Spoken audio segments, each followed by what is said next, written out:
ఇప్పుడు స్థానిక ఎన్నికల చుట్టూ మనల్ని దింపి మళ్ళీ ఉయ్యాల ఆడికే తెచ్చారు కదా. ఈజీగా తెలంగాణ రాష్ట్రంలో రద్దు చేయడానికి ఈజీగా ముఖ్యమంత్రి రాష్ట్ర ప్రభుత్వం చేయడానికి ఈజీగా ఉంది ఈడబ్ల్యూఎస్ రిజర్వేషన్. దీని సంగతి ఏందో తేలాలి. ఇప్పుడు ఈడబ్ల్యూఎస్ రిజర్వేషన్ను రద్దు చేయాలి. తెలంగాణ రాష్ట్రంలో ఎట్టి పరిస్థితిలో మా పొట్టగొట్టేటువంటి వాళ్ళు ఎవరైతే అగ్రవర్ణాలు ఉన్నారో వాళ్ళు దొంగతనంగా ఎత్తుకపోయే ఉద్యోగాలకు కట్టడి చేయాలి ఖచ్చితంగా. మేమెంతో మాకంతా అని చెప్పాను అనుకున్నాం, ఎవరెంతో వాళ్ళకంతా అని చెప్తున్నాం.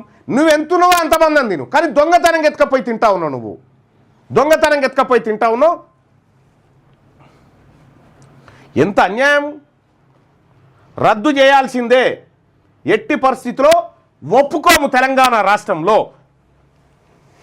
రైట్ కార్యకర్తలారా, తెలంగాణలో అక్రమంగా అమలు చేస్తున్న ఈడబ్ల్యూఎస్ రిజర్వేషన్ రద్దు చేయాలా వద్దంటే మెజార్టీ కార్యకర్తలు రద్దు చేయాలని చెప్తా ఉన్నారు. ఇది మా నెక్స్ట్ కార్యాచరణ.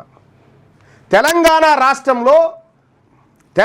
రాష్ట్రంలో ఈడబ్ల్యూఎస్ కోటాను రద్దు చేయడమా లేదంటే ప్రభుత్వమే ఇప్పుడు మీ దగ్గర డాటా ఉందిగా ఆ డాటా ప్రకారమైన వాళ్ళకి ఇవ్వండి. ఇప్పుడు ఎంపారికల్ డాటా ఎందుకు బయట పెడతలేవు నువ్వు? కోర్టులకు సాక్ష్యాధారాలు ఇవ్వలే రేవంత్ రెడ్డి. ఏమని ఈ రిజర్వేషన్ పెంచాలి, ఎందుకు పెంచాలంటే ఇది ఆధారం అని ఇయ్యలే. ఎందుకు ఇవ్వలేదు? బీసీలది ఇవ్వచ్చు, కానీ బీసీలతో పాటు మొత్తం ఎంపారికల్ డేటా ఇవ్వాలి కదా. అందులో ఓసీల భాగవతం బయటపడుతుంది కదా, దానికోసం ఇవ్వలేదు అన్నట్టు. వాళ్ళ వర్గాలను కాపాడడానికి మన నోట్లో మన్ను కొట్టిండు రేవంత్ రెడ్డి. కాబట్టి తెలంగాణ రాష్ట్రంలో ఈడబ్ల్యూఎస్ రద్దు ఉద్యమం జరగబోతా ఉంది, జరుగుతుంది ఖచ్చితంగా. ఇది మాకు అన్యాయం చేసి, మా వర్గాలకు అన్యాయం చేసి దొంగతనంగా భర్తీ చేస్తున్న ఉద్యోగాల విషయంలో ఇక తేల్చుకునుడే. మీ చేతిలో ఉన్నది 5 నిమిషాల పని. అది 5 నిమిషాల పని. సంతకం పెడితే తెలంగాణ రాజ్యాధికార పార్టీ క్లియర్గా బీసీల పక్షపాతిగా పనిచేస్తుంది. ఇది 100% చెప్తా ఉన్నాము.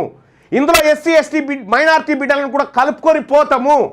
మీరు చేసే దొంగతనాన్ని ఎదిరిస్తాం ఖచ్చితంగా.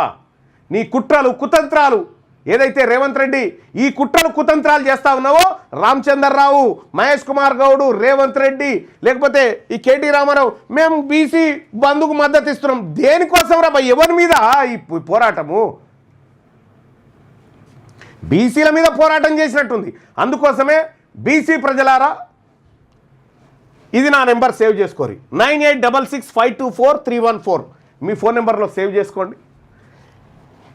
ఇది అలాగే వాట్సాప్ స్టేటస్ కూడా చూడండి. ఆ స్టేటస్లో ఉండే లింక్స్ ద్వారా మీకు ఎప్పటికప్పుడు తాజా సమాచారాన్ని పంపిస్తాం. ఎట్టి పరిస్థితిలో ఈ ఈడబ్ల్యూఎస్ రిజర్వేషన్ ఒప్పుకోవడానికి సిద్ధంగా లేము.